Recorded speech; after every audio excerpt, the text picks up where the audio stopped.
Anthony goes with the bases loaded, goes after the first pitch. Fireman tags the runner, and the umpire at first says safe. They get the force out. Now this is going to be interesting. The first base umpire, Vic Carapazza, said no tag. And now they get the force out at home. Carapazza waved safe. Fryman made a swipe at Kawasaki at first. This is going to be interesting to put this together. It looked like he tagged the runner at going from first to second, so then the force play at home is out. Let's watch it right here on the replay.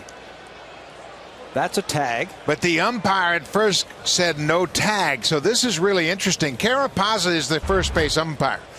John Gibbons is talking with him.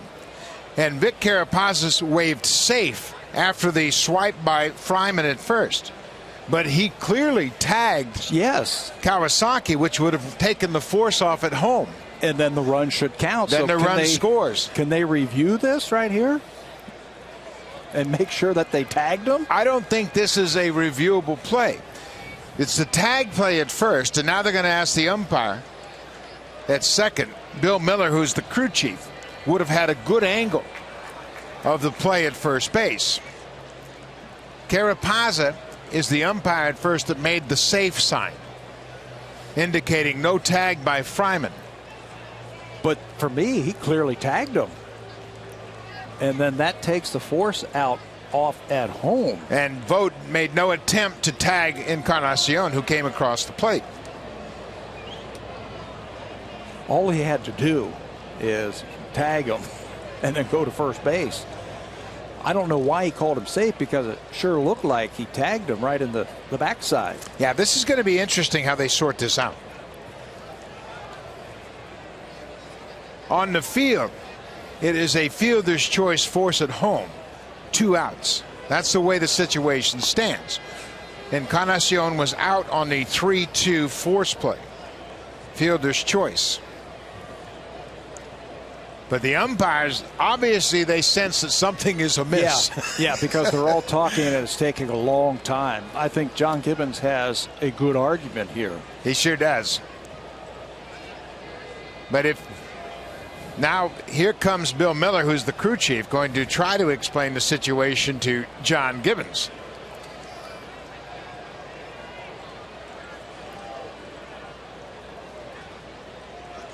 Vic Carapazza indicating no tag. What he saw, we could see in replay that Kawasaki was tagged out. I would imagine they can review the tag play. That's what I think. So you can review the tag play and say, okay, if Kawasaki is out, then the force out at home is not in play.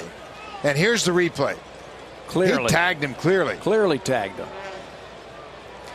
What's also interesting, if he didn't tag him, you could call him for out of the baseline. And Bill Miller at second base was in line to see the base path.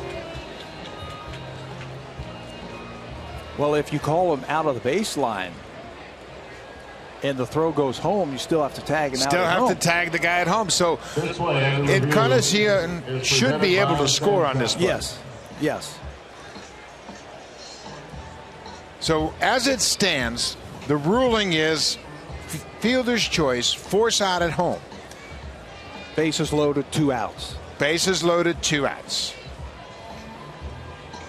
Every day you come to the ballpark, you're going to see something you've never seen before. I've been in this game 39 years. I've never seen this happen before, ever. And it's just a unique set of circumstances. Kawasaki, with his lead at first, broke for second. Fryman backhanded it and tagged him all in the same motion. And there's the tag right there. Now, as you let that roll, you'll see that above that, the umpire at second base, Bill Miller, has a clear sign of where the base path is. So there are many things that come into play in this. There's the force out at the plate. Vogt made no attempt to tag the runner, which he could have done. Sure. He wasn't there yet. So this one has been sent to New York, and it's under review. And I'll tell you what, win or lose, I want to hear the explanation on this one. Here's the play from high home. Watch the umpire at first base. That's Vic Carapazza. Says safe. Clearly indicating he thought there was no tag. So that would leave the force out in order. And that's why, as it stands, Encarnacion is out for the second out of the inning. Yeah, I'd like to be involved in this conversation right now. I'd love to be listening in on this and trying to get an explanation, because from what I saw, and the base runner will create his own running lane.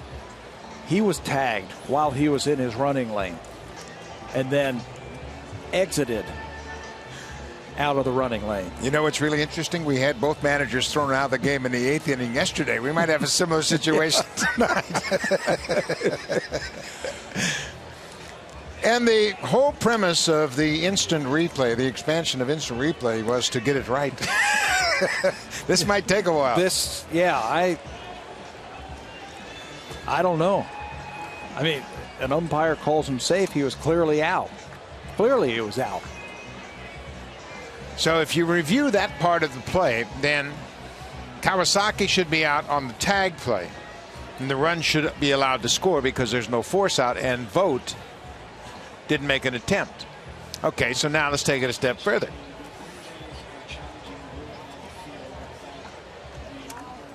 If you reverse the tag play and say he's out,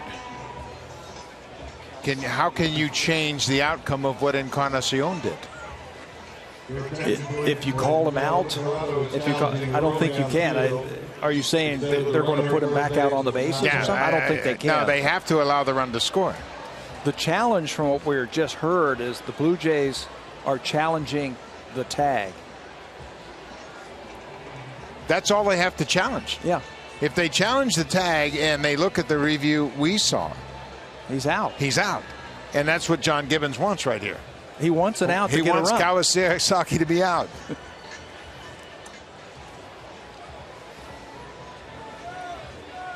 And obviously this one's taking a long time.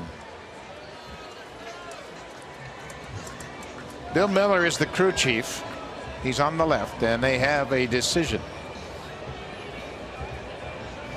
Or do they? Looks like they're ready to deliver the verdict.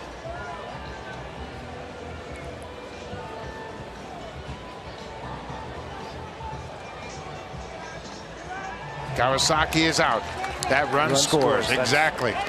They got it right, and now here comes Bob Melvin, and this is the one. Yeah. Don't come out here. You can't come out here. Now they threw out John Gibbons in a similar situation yesterday. But I think he deserves an explanation on that, because that was a crazy play right there. And Bob's probably saying, hey, just give me an explanation so I know what the ruling was. So Ghost gets an RBI on the fielder's choice. Kawasaki is out. After further review, 3 unassisted. Encarnacion comes in to score. And the Blue Jays have a 1-0 lead.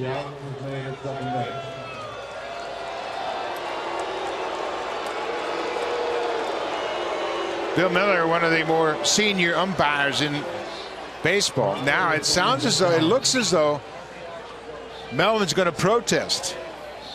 So now Bill Miller is headed for the phone to inform both John Gibbons and the press box that the game is being played under protest. And the protest would be that the interpretation is incorrect. Now they're back on the headset. Are they reviewing another aspect of the play? Probably if he was out of the baseline, but that shouldn't have anything to do because he tagged him while he was in the baseline. Well, and the run at home plate, Encarnacion, the runner from third, was never tagged. They made a play as if it were a force play, which it wasn't once Kawasaki was out. Can you make an argument that the catcher saw the safe play, so he assumed? That's what I was getting to before. Yeah. So now how can you change the ruling? He was reacting to the safe call at first. By the umpire. Yeah. So you change that call. And do you penalize the catcher for that? It's an ongoing situation with the expanded replay, that's for sure. Bob Melvin went to the University of California at Berkeley, about 5 miles north of here.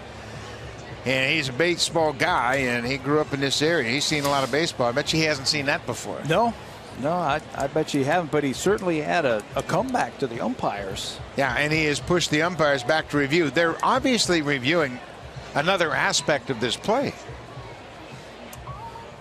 You